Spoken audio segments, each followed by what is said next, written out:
Bem-vindos a mais uma aula de Física 3. Hoje nós vamos falar sobre indução e transferência de energia.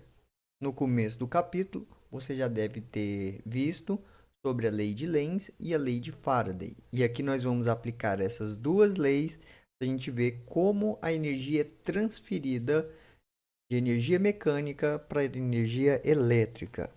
Este é o princípio de funcionamento das nossas usinas hidrelétricas e todas as demais usinas, ok? Então, a gente vai considerar aqui um exemplo, onde nós temos uma espira. Essa espira, ela, ela está numa região, parte dela está numa região onde eu tenho um campo magnético representado pelas cruzes em verdes aí. A cruzinha representa que o campo está entrando na tela.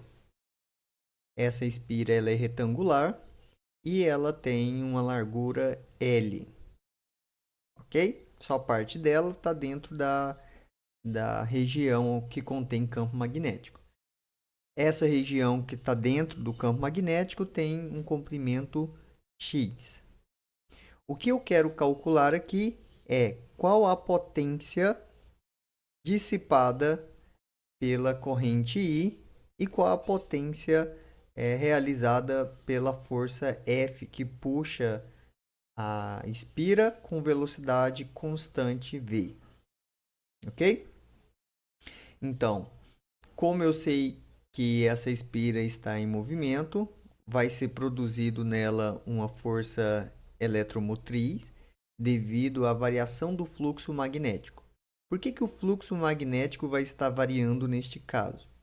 À medida com que a espira se move para a direita, a área em azul, de área A, ela vai diminuindo.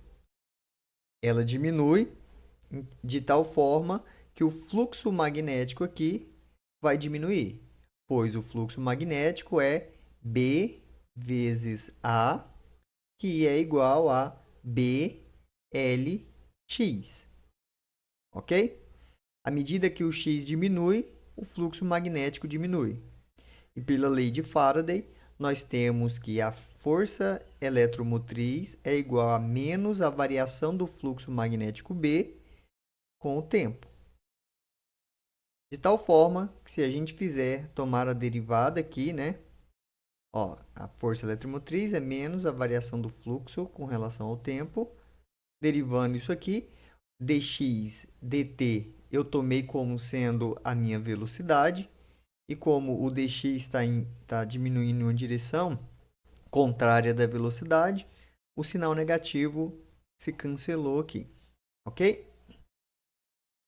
Eu posso calcular também qual é a corrente que passa pelo meu circuito, supondo que existe uma resistência no fio devido a ele ser um condutor e tem uma certa resistência.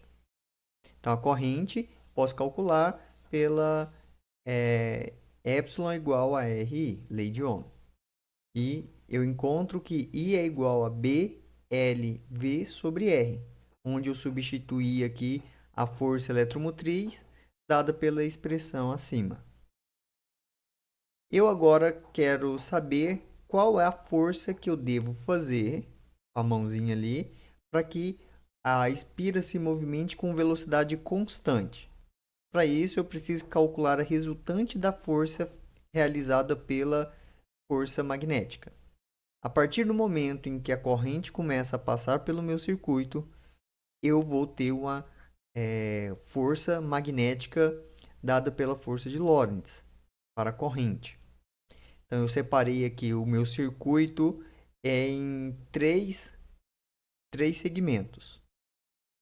O segmento da força F1, que aponta para a esquerda, F2, que aponta para cima, e F3, que aponta para baixo. Se eu fizer o produto vetorial de L por B, eu vou ter que fazer desses três segmentos. Para o segmento da força F2 e da força F3, nós vemos que eles têm o mesmo tamanho e as direções das forças serão sentidos contrários, onde F2 está para cima e F3 está para baixo. De modo que a somatória de F2 mais F3 vai me dar uma resultante nula nessa direção. Então, eu vou ter uma resultante que vai ser dado apenas pela força F1. E essa força tem módulo igual a IBL. E ela é contrária à força exercida pela mão, tá? A força externa. Essas duas forças, elas têm que ter o mesmo módulo, direção e sentidos contrários, tá? Indicado aqui, ó, F1 é igual a menos a força F externa que é realizada, ok? De tal modo que o módulo da força que eu devo exercer, uma força externa, para manter a velocidade constante, isso é igual a B ao quadrado, L ao quadrado, V sobre R. Então, determinei qual é a força. Posso determinar agora qual é a potência realizada por essa força para manter essa velocidade constante, simplesmente calculando a potência que é igual a F vezes V. E eu vou obter que a potência realizada aqui pela força externa é B ao quadrado, L ao quadrado, V ao quadrado sobre R. Mas eu poderia ver também que a corrente aqui está dissipando energia na forma de energia térmica através do resistor. Então, eu vou substituir aqui, ó, o meu circuito, em vez de colocar uma força externa, vou colocar aqui uma resistência R, tá? Onde estava a mão. E a minha força eletromotriz vai ser dada de onde está o meu campo magnético. Quando eu calculo isso, P é igual a IR quadrado. Então, isso vai ser igual a B ao quadrado, L ao quadrado, V ao quadrado sobre R. E percebam que este é o mesmo resultado que a gente obtém pela potência fornecida pela força externa. Então, toda a energia que está sendo deslocada para movimentar com velocidade constante está sendo dissipada na forma de calor pelo efeito Joule. Uma vez que essa energia é inserida pela força externa, não está aumentando a energia cinética da minha espira. Ela está sendo transformada em corrente que está sendo dissipada na forma de calor, ok?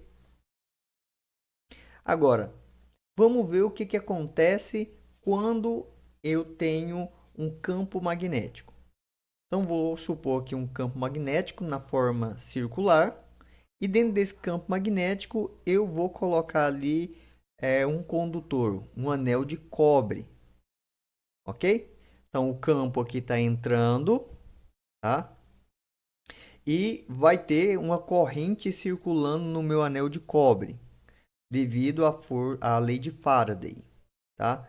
Essa corrente, ela vai ser tal que ela produz um campo magnético para se opor à variação do fluxo magnético. Preste bastante atenção. É se opor à variação do fluxo magnético. Não é se opor ao campo magnético. Ok? Ok. Para que a gente possa produzir uma variação do fluxo magnético, nós precisamos variar a área ou o campo magnético. Neste caso, nós iremos variar o campo magnético a uma taxa constante. Nós vamos supor que a variação do fluxo aqui ela é positiva por causa que a gente está aumentando a intensidade do campo magnético. De modo que a gente vai produzir uma corrente que está no sentido anti-horário. De modo que o campo magnético gerado por essa espira aponta para fora da tela, se opondo ao campo magnético gerado de verdinho nas cruzes, né? O campo magnético constante. Dessa forma, ele vai diminuir a intensidade do campo magnético que atravessa a espira e vai tentar manter a variação do fluxo magnético constante. Ok? Para que essa corrente exista no meu anel, no meu condutor, é necessário que tenha um campo elétrico. Então, a variação do fluxo magnético gera um campo elétrico. Esse campo elétrico é tangente em todos os pontos da minha circunferência do meu anel, tá? E não só isso. Esse campo elétrico, ele também existe sem a presença do anel na região aonde eu tenho o campo magnético.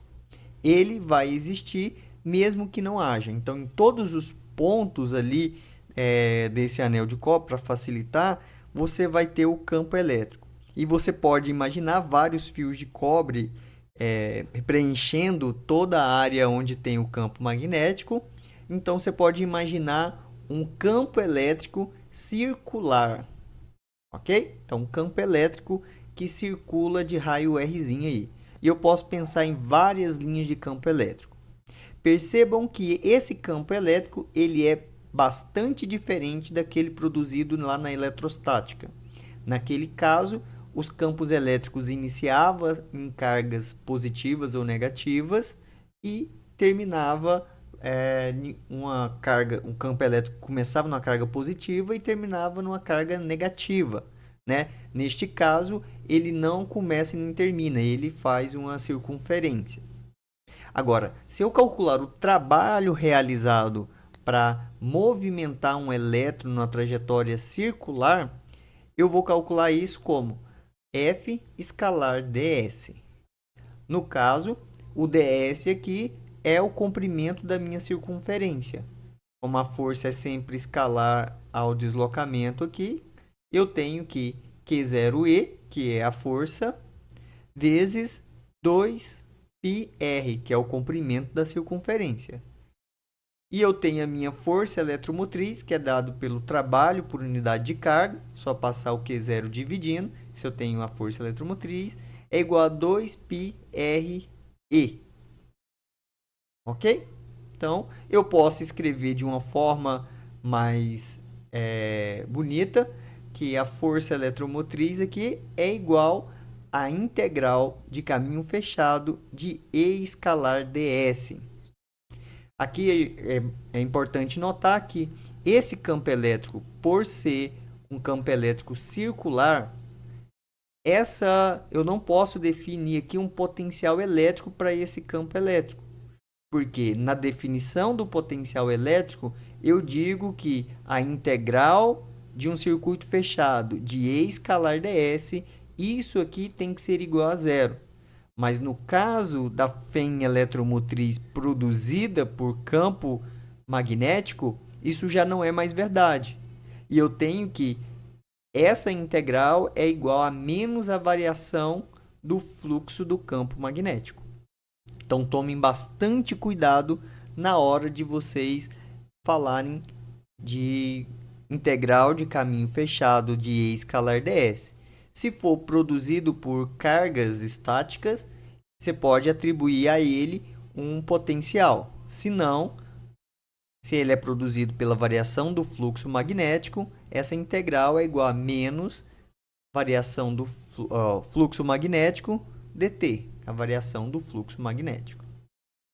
Ok? Então, a forma mais geral aqui da lei de Faraday pode ser escrito como integral de circuito fechado de E escalar dl é igual a menos dφb dt.